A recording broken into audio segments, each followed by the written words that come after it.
All right, folks, it's going on about 10 a.m. I'm broadcasting fertilizer over the entire pasture system. I'm on paddock number 1, 2, 3, 4, 5. I'd have to say we're smack dab in the middle of the pasture grazing system.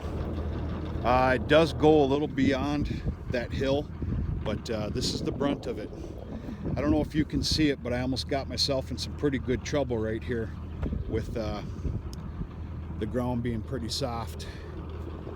There's a couple ruts being put down right now, but being it's pasture land, it's okay. You don't wish for it to happen, but the fact that we're getting fertilizer on this ground right now is a huge plus. So yeah, I kind of got it on easy street now. I'm now on a lot more higher ground, and all is well.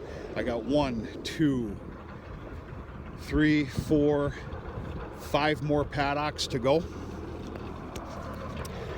And then directly behind the barn is what it's treated as another paddock to us. So let's talk about these paddocks. What you're seeing here, the main grazing system, there's 9 paddocks. These paddocks are split up into quarters. Therefore, you have 36 days of rotational grazing. Every day they get a new quarter of a paddock. If you add into mix behind the barn, which is good for, that's just open, wide open. We don't separate that off. That's another 4 days. And then the field behind the barn, try and keep up with my lingo here, adds another 5 days. So here's the tricky part. This works exceptionally well, this grazing system, for the cattle that we have been having. This year's a different story. We've been able to go ahead and rotational graze a quarter every day for, well, it's over 36 days because of the other property behind the barn. I don't think that that luxury is going to be had this year with the amount of cattle that have been put on. I want to say that these paddocks are going to have to be split in thirds, which isn't too bad. That's still 27 days of rotational grazing, plus another 4, 5, 6, 7, 8 days behind the barn for these paddocks to keep up with each other. My language is incorrect. I think most of you are keeping up with me. We're going to have to see how it goes. I do believe that these paddocks are going to have to be in thirds now. We can't get away with quarters. So we'll see. Yeah, this is an absolute treat that I'm out here right now getting this fertilizer down. Sooner the better, without making a mess.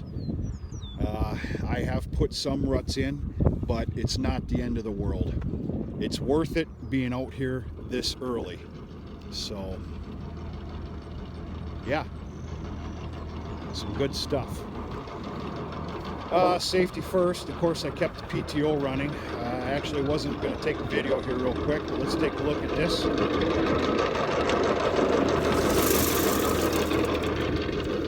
This is a mix of 20-10-20 with some bits of red clover in it.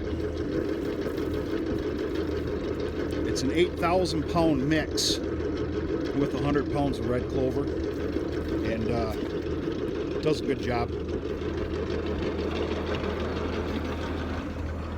This buggy that I have will do the entire grazing system.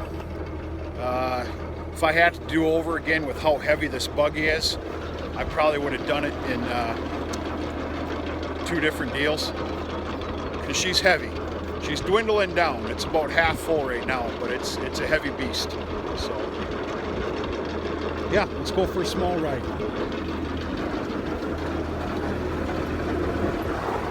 Back end is PTO driven. This is ground driven, which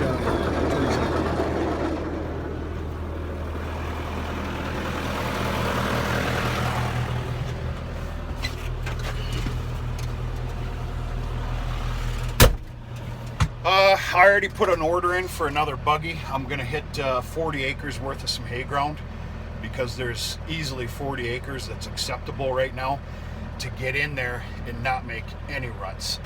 We don't want any ruts on our hay ground, because then you got to play hell with it all year long. So yeah, yeah, it's that time of year. I don't know how to explain it, but go for a ride. PTO speed, a little bit less, running about 2,000 RPM.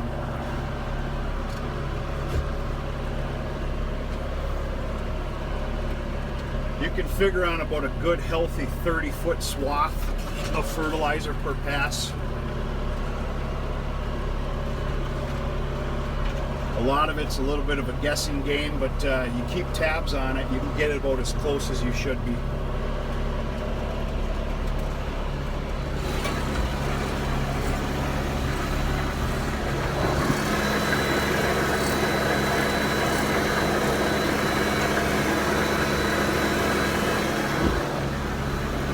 Here's a nice low spot here, so I'm going to get on over a bit.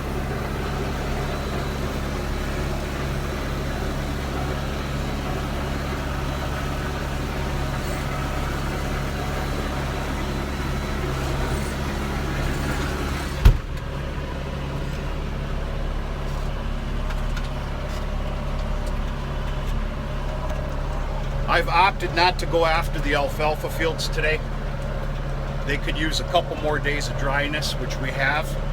And I do believe that Saturday, if all goes well, Saturday I'm going to hit the alfalfa. Well, there's 2 pure alfalfa fields, and then I'm going to treat the trefoil field as pure alfalfa, so to speak. And I'm going to put a different blend on there. I've said it probably 5 times already. I'm going to not give it nitrogen.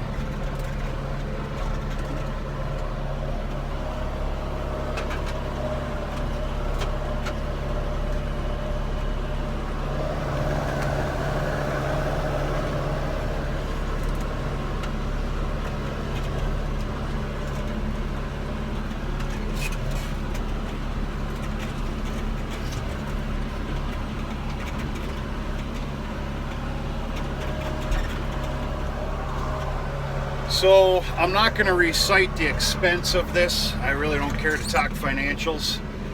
There's a pile of money sitting behind me right now. Pile of money for me.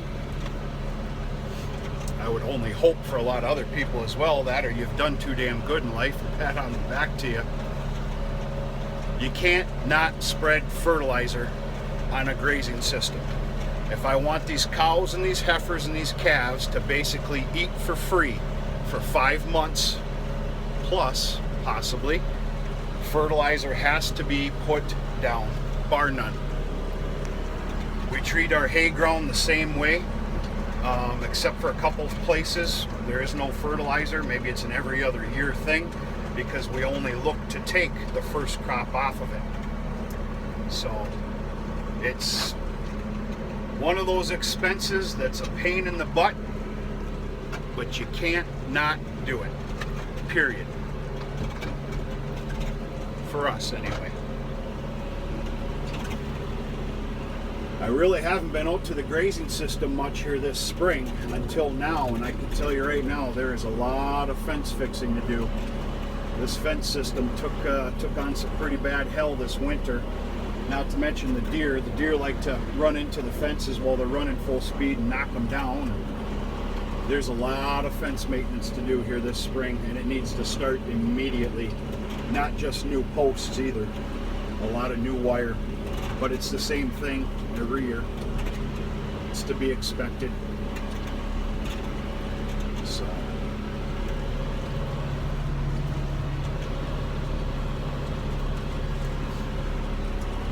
I don't know if you can see way in the background, but that's the South Hill, and there's 2 South Hills. That's what we're going to be going on. We're going to be going after this afternoon. And I'll be sure to take a video on that. We'll take a look at the surroundings, the fertilizer that's being spread, and how many pounds to the acre. This is being spread at 200 pounds to the acre. So, all is well. All right, folks, I got to get going. I got to pay attention here a little bit. We're going to talk to you sooner or later.